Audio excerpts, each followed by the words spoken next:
ये है talks news network और आप देख रहे हैं पॉलिटॉक्स, राजनीति का कच्चा चिट्ठा। बीते करीब 15 दिन से सोशल मीडिया पर अगर कोई छाई हुई है तो वो है केवल एक ही नाम, कंगना रनौत। कौन सही है कौन गलत, ये मुद्दे की बात नहीं। बात केवल इतनी सी है कि सोशल मीडिया प्लेटफॉर्म पर अगर कोई नाम बिक रहा है तो वो केवल और केवल कंगना रनौत है। सुशांत सिंह राजपूत की मौत के करीब 1 महीने बाद जब रिया सामने आई, उसके बाद कंगना ने एक वीडियो पोस्ट करते हुए सनसनी मचा दी, जहां उन्होंने नेपोटिज्म को सुशांत सिंह की मौत का कारण बताते हुए बॉलीवुड को माफिया बता दिया। उसके बाद से ये जुबानी जंग पहले बॉलीवुड, फिर शिवसेना और उसके बाद बॉलीवुड के ड्रग कनेक्शन से होती हुई अब संसद के गलियारों तक पहुंच गई। इस मसले पर जब रवि किशन और जया बच्चन आमने सामने हुए तो कंगना ने फिर से एंट्री ली, और जब बॉलीवुड 2 घड़ों में बटा तो कंगना ने एक्ट्रेस को सॉफ्ट पॉर्न आर्टिस्ट तक कह दिया। कंगना भी अब अपनी छवि में पूरी तरह बस चुकी है और उससे बाहर नहीं निकलना चाहती। जया बच्चन जैसी एक्ट्रेस से आपत्तिजनक बर्ताव करना, उसके बाद अपने आप को नारी शक्ति कहना, छतरानी बताना और अन्य एक्ट्रेस पर इस तरह के अश्लील आरोप लगाना किसी भी तरीके से बर्दाश्त के बाहर है। इस कड़ी में वे आमने सामने न आकर केवल सोशल मीडिया के जरिए अपने आप की छवि सुधार रही है, लेकिन दूसरों पर लाछन लगाने से बाज नहीं आ रही है। इस मामले में न उन्होंने किसी आदमी को छोड़ा और न ही किसी नारी को।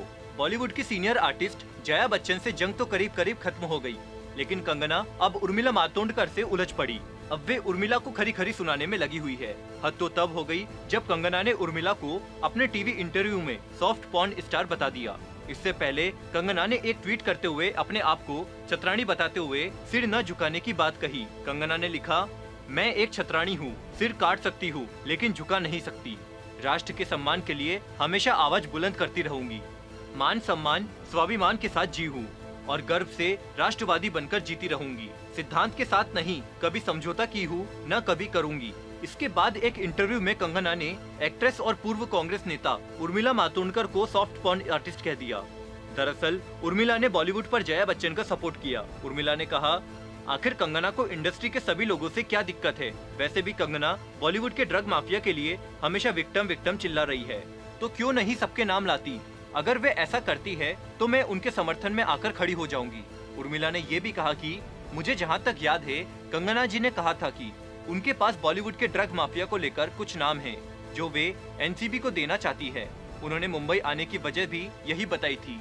वे मुंबई वापस भी जा चुकी है, लेकिन उन्होंने किसी तरह से कोई नाम नहीं लिया। इसके बाद कंगना ने भी एक इंटरव्यू में उर्मिला को खरी खोटी सुनाते हुए कहा, उर्मिला मातोंडकर को उनकी एक्टिंग के लिए नहीं जाना जाता था। उर्मिला एक सॉफ्ट पॉर्न स्टार है। मैं जानती हूँ ये बहुत बेबाक बात है, लेकिन उन्हें एक्टिंग के लिए बिल्कुल नहीं जाना जाता, तो किस लिए वो जानी जाती है? सॉफ्ट पॉर्न करने के लिए। अगर उन्हें टिकट मिल सकता है तो मुझे क्यों नहीं? उनका सीधा इशारा कांग्रेस की ओर है, क्योंकि उर्मिला पिछले साल हुए आम चुनाव में कांग्रेस के टिकट पर चुनाव लड़ी थी, लेकिन हार गई। रामदास अठावले भी कंगना को बीजेपी में आने का न्योता दे चुके हैं और कंगना की मां हिमाचल बीजेपी में शामिल हो चुकी है। इसके बाद कंगना ने इसी से मिलता जुलता ट्वीट करते हुए सनी लियोन पर तंज कसा और कहा कि हम उन्हें आइकन नहीं मान सकते। कंगना ने लिखा कि सनी को उद्योग और पूरे भारत में एक कलाकार के रूप में जरूर स्वीकार किया है। इसके बाद अचानक नकली नारीवादियों ने एक पॉर्न स्टार के रूप में बराबरी की। इशारा उर्मिला की ओर किया गया है। इससे पहले कंगना ने उर्मिला पर कई गंभीर आरोप लगाते हुए कहा कि उन्होंने मुझे रुद्राली और वैश्य तक कहा, लेकिन एक औरत होने के नाते उन्हें अपने कथन पर शर्म आनी चाहिए। जया बच्चन पर 2 घड़ों में बंटने वाला बॉलीवुड अब पूरी तरह से उर्मिला के समर्थन में आ खड़ा हुआ है। स्वरा भास्कर, अनुभव सिन्हा, फराह खान और देवलिया भट्टाचार्य सहित तमाम स्टार उर्मिला के सपोर्ट में आ गए हैं।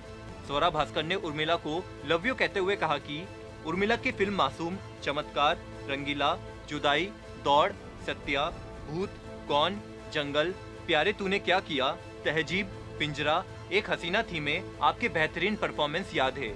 आपकी एक्टिंग और डांसिंग स्किल ने सभी को अपना कायल बनाया था।